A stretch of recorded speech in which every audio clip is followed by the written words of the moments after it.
Assalamualaikum, halo teman-teman. Saya Rahman Nusyabani dari jurusan Ilmu Pemerintahan. Di sini saya akan membahas terkait ketahanan pangan, di mana saya mengangkat judul penelitian dari studi literatur, yaitu penguatan ketahanan pangan melalui stabilitas pangan dalam studi kasus Kabupaten Belu, Nusa Tenggara Timur. Ketahanan pangan di sini menjadi isu yang sangat strategis karena krusial di wilayah semua Indonesia, di mana dalam tengah dinamika seperti pertumbuhan penduduk, perubahan iklim, dan tantangan ekonomi, ketahanan pangan menjadi fokus bagi kehidupan masyarakat yang sehat dan produktif. Secara nasional, ketahanan pangan memiliki beberapa pilar utama, yaitu pertama adanya ketersediaan, kedua adanya aksesibilitas, ketiga adanya pemanfaatan, dan terakhir stabilitas. Dalam ketersediaan ini terkait bagaimana kita dapat menghasilkan, lalu juga aksesibilitas ini terkait bagaimana kita dapat menjangkau dari pangan tersebut, dan pemanfaatan ini terkait tentang bagaimana seseorang dapat mengolah dari pangan tersebut, dan terakhir stabilitas di sini menekankan dari ketiga tadi, ketersediaan, akses, dan pemanfaat ini dapat berkonsisten atau menyeimbangi agar tidak kekosongan pangan.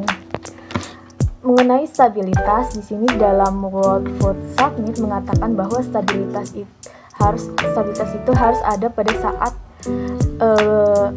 setiap saat, baik dalam tadi ketiga ini, ketersediaan, akses, maupun pemanfaatan dalam terwujudnya ketahanan pangan.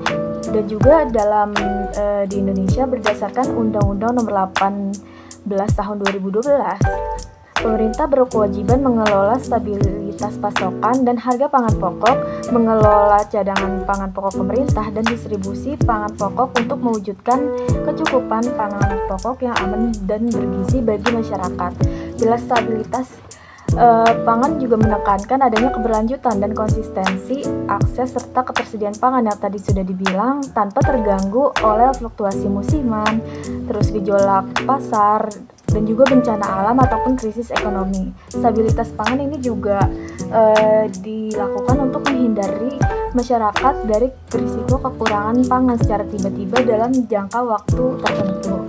Stabilitas pangan itu juga sangat penting, di mana di sini untuk menentukan apakah masyarakat dapat mengakses makanan secara konsisten sepanjang waktu. Nah, adapun fluktuasi pasokan akibat faktor musiman, cuaca ekstrim, atau guncangan ekonomi yang dapat menyebabkan kerawanan pangan secara temporer maupun berkepanjangan. Tanpa stabilitas, ketahanan pangan nasional akan selalu rentan meski tingkat ketersediaan dan akses pangan secara umum terjaga.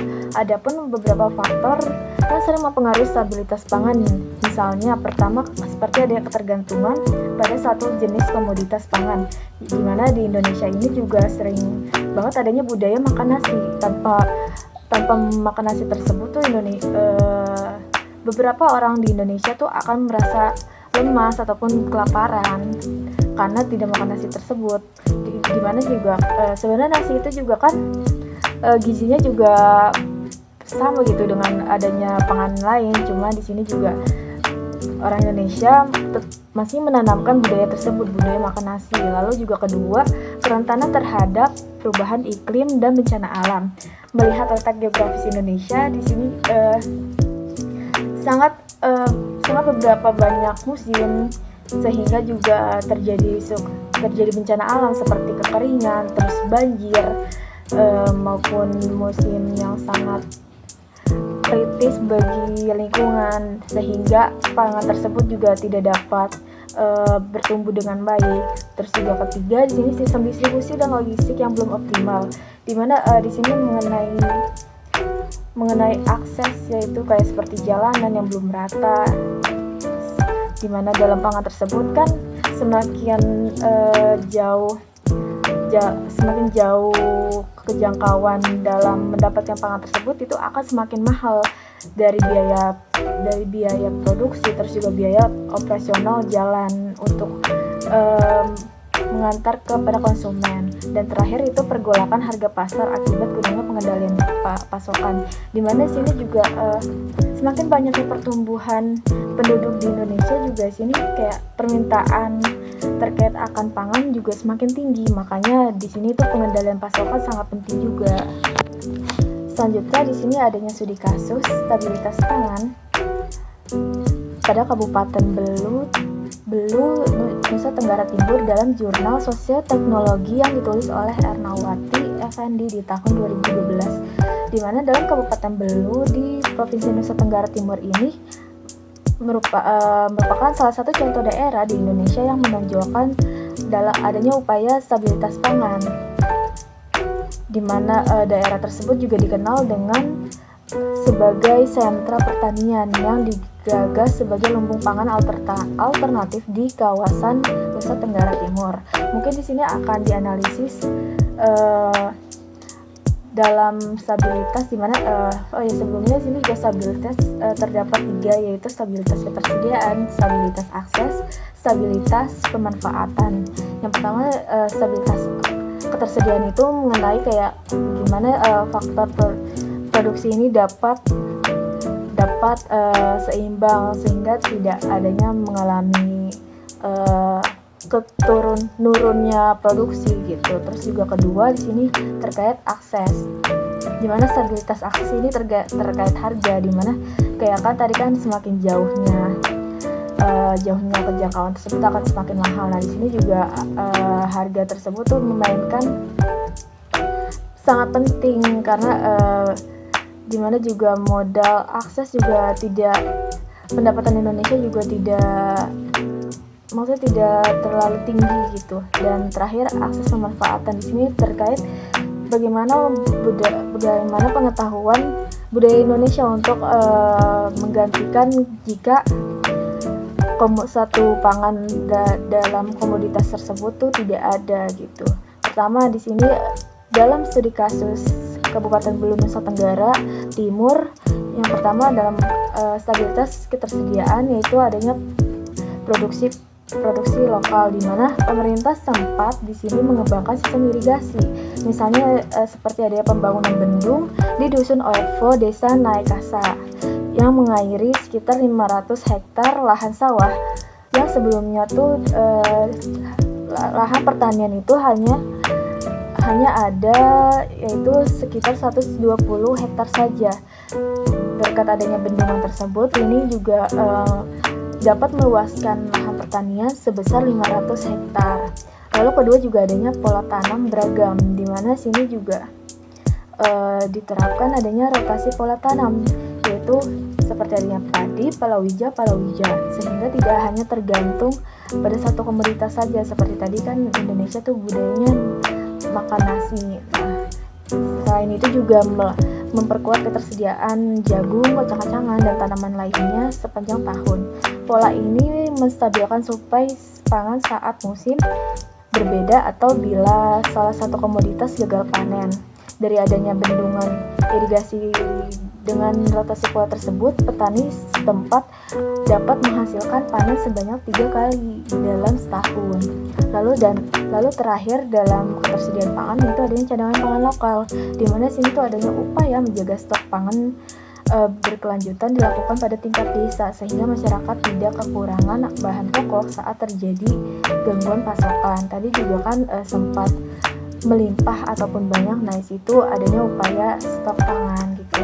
Lalu kedua yaitu stabilitas dalam aksesibilitas. Pertama, distribusi lebih merata.